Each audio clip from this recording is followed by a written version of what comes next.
Hello, folks. This is Joe from MIGeekScene. I am standing here at Shuto Con for MIGeekScene's one-year anniversary. I'm standing here next to the Pillowcases, Paul, who plays guitar, Stefan, vocalist and guitarist, Lucas, bassist, and Matt, the drummer, or hitting.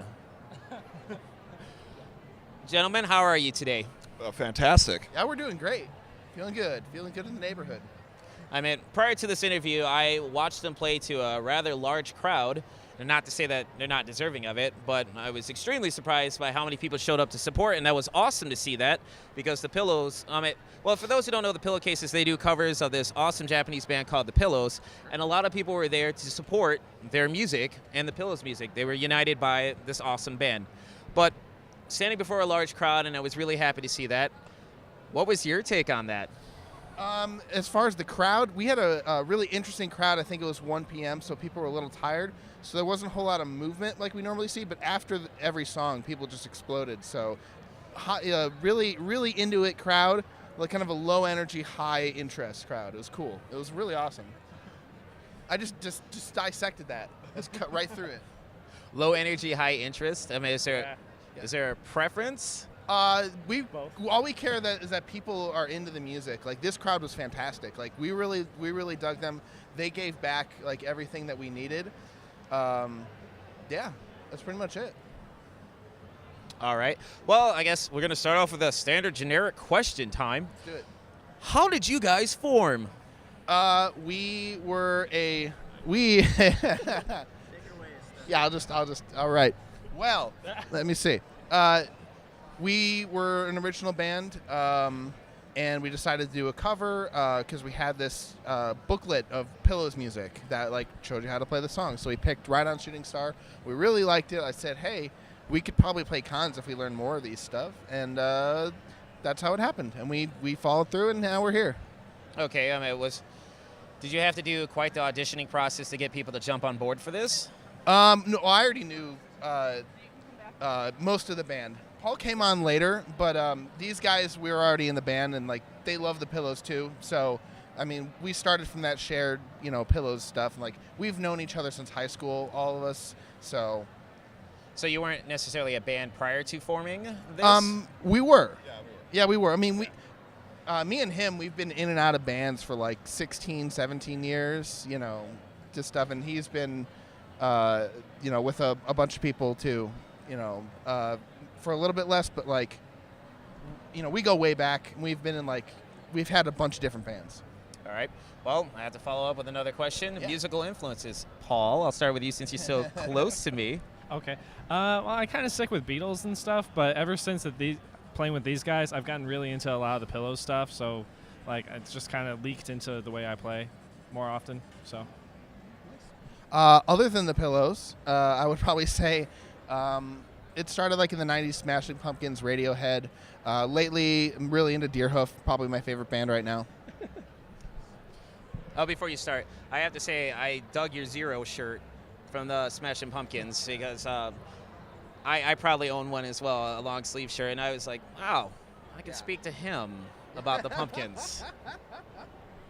Favorite Pumpkins album? Sorry, Lucas, I'll get to you. Favorite Pumpkins album, probably... It's be a toss-up between Melancholy and Adore, actually. Really? Yeah, Adore, I think, is underrated. I would agree with you on that one. Siamese Dream all the way. Thank you, Lucas. Yeah. Actually, that was the second album I ever purchased with my own money. Wow. So, musical influences, sir? For me, we're like the same age, product of like post-grunge 90s rock.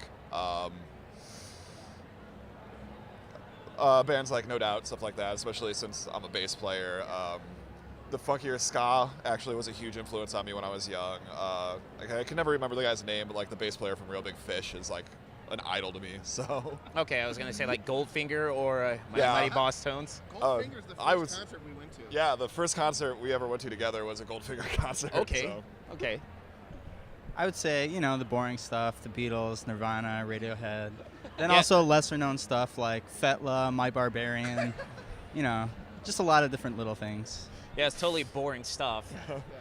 Man, boring stuff that somehow influenced a lot of people, but yet just never got above mediocrity. Thank you. I would totally agree with you on that one. So, dull. what was it about the pillows that spoke to you? I mean, granted, yes, you covered it, but Yeah. is there anything about the pillows that resonates with you, necessarily on an emotional level, possibly? I mean, absolutely. Like, when FLCL came out, big deal. It's a sort of a world-changing experience to have, watch that whole 6-episode thing through. And then the music was just amazing. Like, this was like, when I first started watching it, it was like early 2000s, and like all these bands were dropping off that we really liked, like Weezer, for example. Like, it's like Weezer was not doing anything or making crap. And Say it ain't so, sir. What? Say it ain't so. But like, this here was a band that was like, oh, this is exactly what I want out of a rock band right now. And so I was just really into their stuff. I was the Napster era of college, so I went and downloaded everything from them. I got to go to Japan a few times, and so I got to see them perform. Oh, no kidding, dude. Yeah. Oh, I've seen them like a few times. I lived in Japan for like 2.5 years, so I was lucky enough to get to go see them. And then I also saw them when they came to ASEN, and they're just a great band, and they're good songwriters. Oh yeah. Well, to follow up to that, have they reached out to you? Technically, they know who we are. I don't mean like a cease and desist. No, I know. No, actually, no, we haven't gotten anything like that, and I think we're not gonna because they know who we are. We did the thing, a contest. There was a 25th anniversary. For the 25th anniversary of the Pillows, they had a cover contest where you cover a song and you make a music video, and they will pick the best ones, and the best ones get to go to Japan. We didn't win, but we were picked in the top 15 that were then decided on by the Pillows. So we were very close, and that's probably the closest that they've reached out to us. And they thanked us for doing that, and we had a blast making that video. And you can check that out. If you look up Pillowcases Instant Music, you'll be able to find our hard work there. All right, well, obviously the Pillows were featured heavily on Fooly Cooly. Well, pretty much the only band that was featured on Fooly Cooly, which was an anime series. Are there any other anime soundtracks that you would recommend or you would like to pull covers from? Bebop, Cowboy Bebop, all the way. That music is... I'm sorry, I should have just... Any songs from Yoko Kanno and Seatbelts that you would love to cover? No. We don't exactly have a full jazz band, so we're not really going to be covering any Yoko Kanno stuff anytime You could soon. play Elm. I mean, okay. Elm's the song that when Jet Black was chasing down the guy who's dating his ex-girlfriend, and there was that acoustic song. The guy was basically playing like a lute. Okay. So you could possibly do that. We'll see if we can buy a lute somewhere. We'll see if we can pick one up. You don't have the lute? I know. I'm disappointed in this interview already. If I would have known that there was going to be any lutes, I would have never conducted this interview. We're luteless at the moment. I'm very sorry. All right, if people were more interested in finding out about you, for those who don't know about you, where can they find you on the interwebs? Best place will be facebook.com/thepillowcases, all one word. You can go to pillowcasesmusic.com. That's updated less frequently. We have. Has it been updated ever? Yes. 2013. All right. That's probably close. Wow. There's a bunch of videos up there. You can check us out on YouTube. We put as much live footage up there as possible. Just search Pillowcases FLCL. You'll find our stuff up there into YouTube. And I think I linked a lot of videos on the website and Twitter.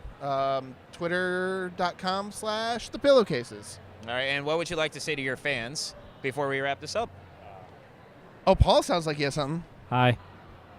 That works. Thank you, Paul. Oh yeah, I would just say thank you to them. We have very, very good fans. Very devout. Very devout. They enjoy everything. They make it so we can enjoy it. Yeah. So, and that's if it wasn't for them, I wouldn't even do it. So. Yeah, it's a pillows party. It's a pillow party. Basically, everyone's there to listen to the music of the Pillows, and we have fun playing it. So it's kind of like we're all like listening to the same thing and enjoying it. So keep coming to the conventions. Make sure you like us on Facebook. Make sure that if you want to see us at some other cons, you send them a message and say, hey, we want to see the Pillowcases here. and that's pretty much all we can ask for. Is that in your your energy? Matt, would you like to add anything to that? Matt with total disdain for his fans. No, and all. Matt has disdain for everything. That would be awesome though. Like if you were playing drums, like don't on your rider, no one's allowed to make eye contact with Matt while he's playing. When he steps foot on stage. Yeah. I'm sorry, sir. I mean, like I'll. He keep my normally head wears down. sunglasses anyway. At night. Yeah, at a show. Cheesy pun, like Corey Hart here. No, but seriously, Matt, Matt, Lucas, Stefan, and Paul. Seriously, thank you so much for this interview. I know it was impromptu and whatnot, but I enjoyed it. Folks, this is Joe from MIGeekScene standing next to the Pillowcases at Shuto Con. Take it easy.